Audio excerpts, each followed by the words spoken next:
I stepped off the private jet onto the tarmac, the humid air of my old hometown slapping me like a forgotten slap.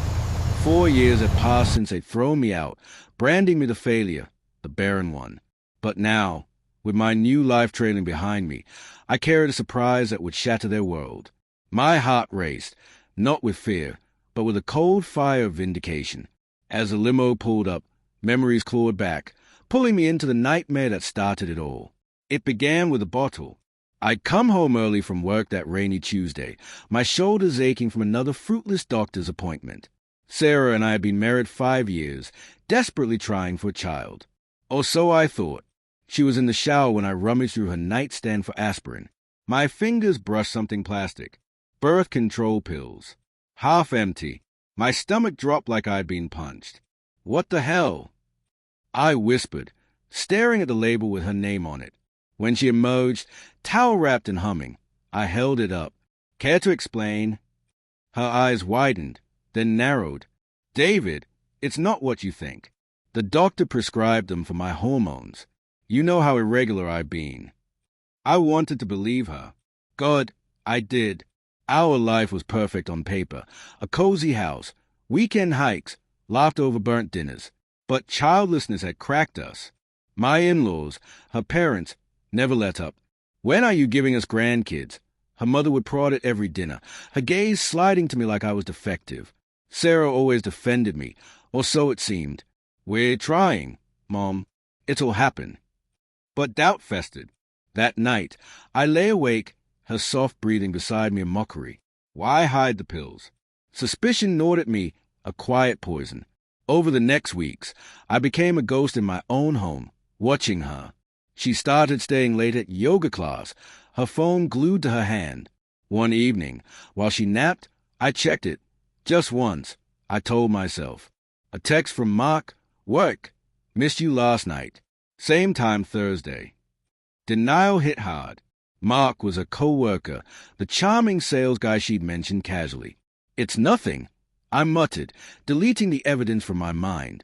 But the anger simmered. I confronted her gently over dinner. Who's Mark? Saw a text. She laughed it off. Oh, David, jealous? It's a group project. You're being paranoid.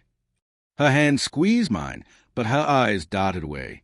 I nodded, forcing a smile, but the trust we'd built crumbled like sand. The clues piled up, subtle at first. A receipt for a hotel lunch when she said she was at the office. Whispers on calls she took in the bathroom.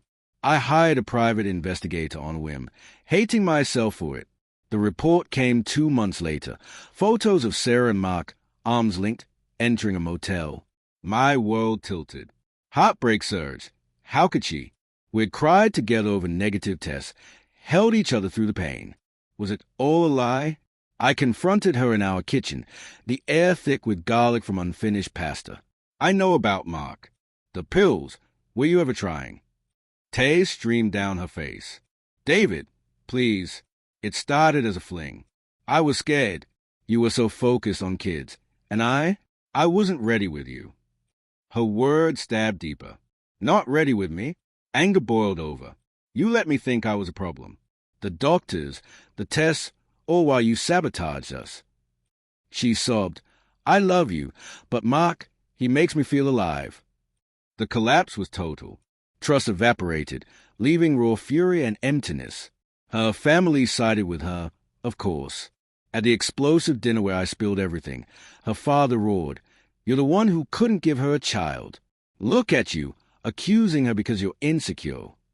They threw me out that night, literally, bags on the porch. Don't come back until you fix yourself, her mother sneered. Sarah watched from the window, silent. I left town, shattered but determined. In the city, I rebuilt, new job, therapy, even dated. Met Lisa, who saw the man beneath the scars. We married. Twins arrived last year. Proved I wasn't broken. Now, stepping into their backyard barbecue uninvited, I watched their faces pale. Sarah, still with Mark, froze. Her eyes dropped to my kids, my spitting image twins, clinging to Lisa's hands. Surprised, I said, voice steady. Turns out it wasn't me. The silence was deafening. Sarah whispered, David. But I turned away, closure washing over me like cool rain.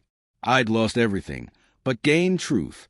As we drove off, I glanced back, wondering if she'd ever face her own betrayal. Life moves on, but some scars remind us, trust, once shattered, rebuilds stronger elsewhere.